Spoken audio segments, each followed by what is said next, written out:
pinakatuktok ng muling pagkabuhay ng ating Panginoon Jesucristo.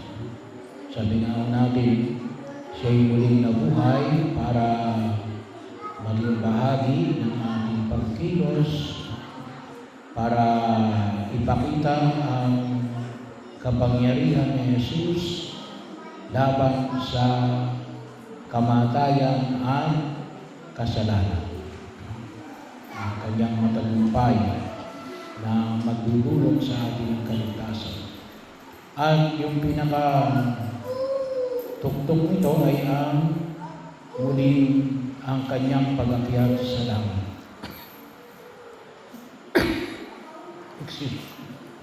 Pangalawa, bilang siya ay makabalik na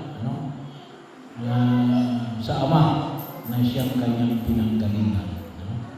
Sapagkat siya at ang Ama ay iisa. At paanyaya na kung saan ay pinamamanig sa atin kasi yung muling pagkabuhay ng ating Panginoon sa Kristo. Ang pinakadulo nito ay yung kanyang pag-akyat sa langit ay nagpapahayag ngayon sa atin ng ilang mga katotohanan. Ano yun? Na ang katotohanan ito ay ibahagi. So, anong sabi ni Jesus?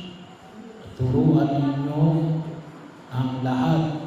Ituro ninyo sila ang laang itinuro ko sa inyo at binyagan ninyo sila sa ngalan ng Ama at ng Anak at ng Espiritu Santo. So, tayo tinatawagan ng Diyos natin na ipahayag din sa iba. Ipakilala din sa iba. Di ba kapag tayo ay pinakitang magandang bagay o may napanood tayong maganda, anong ginagawa natin? Hindi natin sinasarili. Ibinabahagi natin sa iba. Ibinabahagi natin sa iba. At yung ating pananampalataya ay hindi lamang para sa ating sarili. Kinakailangan natin ibahagi sa iba. Ipahayag natin ang pagliligtas ng Diyos para yung iba din ay magkamit ng kaligtasan. Kaya napakahalaga yung ipinamanig sa atin. Turuan ninyo sila ng lahat ng itinuro ko sa inyo. Ibahagi, ipahayag, ipamalita. Ito yung paanyaya na ginapayun yung misyon. Hindi lang para sa ating sarili. Ngunit para sa iba. At tutusin ay itong misyon na ito ay misyon para sa lahat.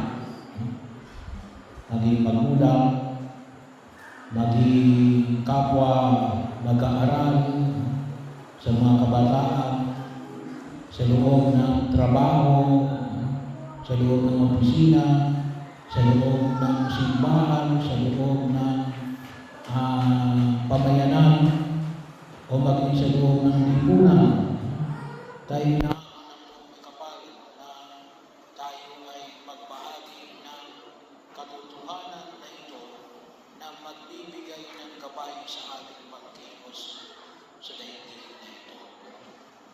At bahagi yun, sabi nga rito ay alin, ito yung obligasyon natin lahat bilang mga mananampalatayang Kristiyano Katoliko na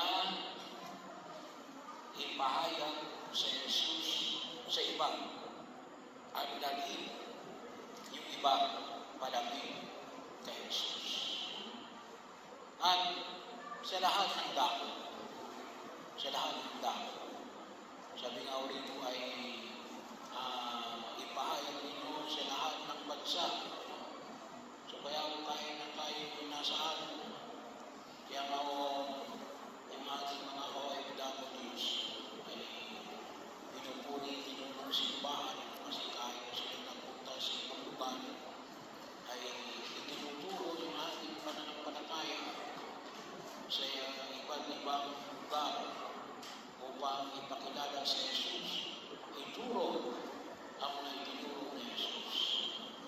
paanong pamamaraan? Sa pamamagitan ng panalangin. Ay napakahalaga yung panalangin. So, mga bata, nananalangin ba kayo? Mga bata, nag-alay ba kayo ng bulaklak? Sa mahal na Birhen Maria. So, maganda ho yun. Mga bata pa lang, masasanay tayo magmasal. At kalimutan sinasabi ko sa mga bata, na yung mga bata, malalakas manalangin yan. Nasa banal na kasulatan, sabi nga, ay ang panalangin ng mga aba, yung mga bata, isa sa pinitutulong ng mga aba, ay tumatagos hanggang langit, hanggang hindi ito nakararating sa kanyang pagtutulungan. Kaya mga magulang, sasabihin ninyo ng mga anak, magdasal, at isama kayo sa panalangin, malalakas magdasal ang mga bata. Humingi tayo ng tulong sa mga bata. Ano pa yung malalakas magdasal? Mga balo. Malalakas yung manalangin ng mga balo. Pero yun, manalangin. Ano ba? Yung patuloy ng paanyayang at pinaayag na Jesus na tayo nawa ay maging tagapagdala ng katotohanan. Lalo-lalo na ngayong mundo ito ay mas madali ibalita ang kasinungalingan. So tayo bilang mga mananampalatayang tagasunod ng Kristo ng mabuhay, tayo nawa ay maging saksi ng katotohanan ng muling pagkabuhay ng ating Panginoon sa Kristo. Maging saksi tayo ng katotohanan at magpatuloy tayo para makita ng tao yung tunay na anyo ng ating pagkilala sa tunay na Diyos.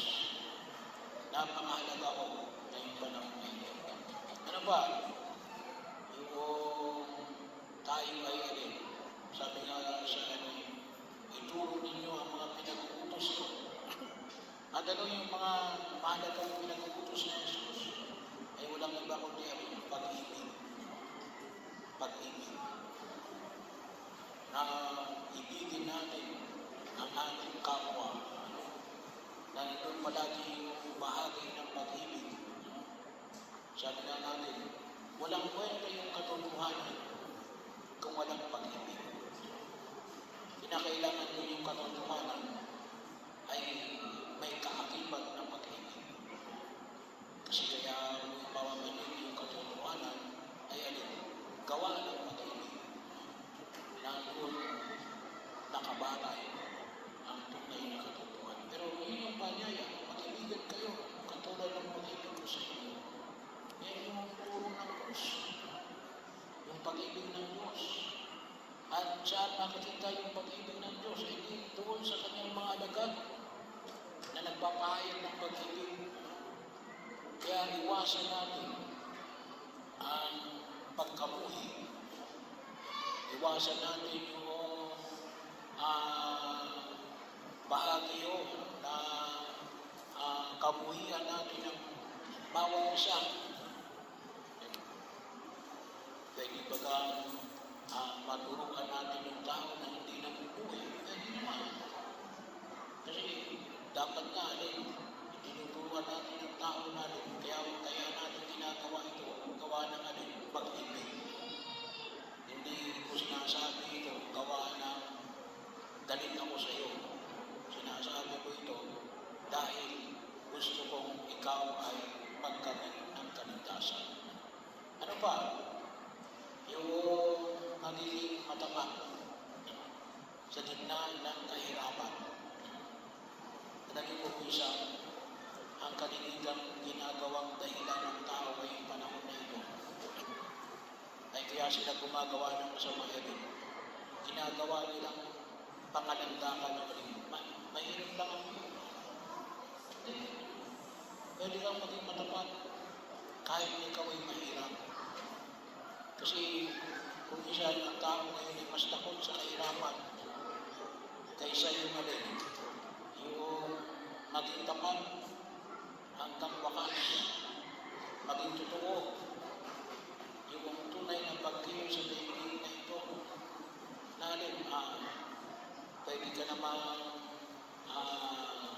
maging matapat na lingkod ng Diyos kahit na hindi ka mayaman. Ngayong panahon na ito din, di na bali hindi tapat, huwag lang maghirap. Ibaliktad, hindi yung turo na Jesus. Bahagi yun na kung saan niya huwag natin kalimutan. Kaya, kung minsan may mga taong yumayaman, kahit na inaapakan nila yung kanilang kapwa-tao. Kasi bakit? Mas pinahalaga nila yung kayamanan kaysa yung alin, yung pakipagkapwa. Ang panyaya ni Jesus ay maging tapat ka kahit na sa gitna ng kahirapan. At hindi mo pwedeng gawin dahilan kung bakit ka gumagawa ng masama sapagkat ikaw ay mahirap. So ito ay ilan lang sa mga panyaya ng pinapamanig ng buong kapal. Nanawa ay may bahay natin bakit? Kasi si Jesus ay muling nabuhay na tumagyan sa langit. Idalangin natin sa harapan ng buong may kapal. Idalangin natin sa harapan ng buong may kapal. Na tayo nawa, bagaman sa Jesus ay umakyat sa langit, makita yung kahalagahan ng pananampalataya kay Kristong muling nabuhay. Bakit? Nakikita sa amin ang pagkilos ng mga tunay na tagasunod ng aming Panginoon Yesu Cristo. Na, ito, tagasunod ito na Jesus. Bakit? Gumagawa ng mga itinuturo na Jesus. Bagaman hindi tayo perfecto. At panguli, alin yun? Yung marunong magpatawad. Kasi yung kahalagahan ng awa ng Diyos, pagkakataon mo, na tayo nawa ay maging mukha din ng pagpapatawad ng Diyos sa iba. Kaya rin mo kumisan, may mga taong nakagagawa ng hindi kalugod-lugod sa harapan ng Diyos. Bakit? Kasi hindi nakapagpapatawad. Hinahirapan ang sarili. At anong nangyari? Gantihan. Kaya kapag nagkaroon ng gantihan, wala nang katapusan na gantihan.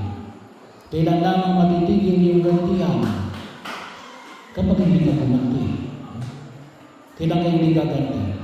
Kapag ikaw ay marunong magpatawad.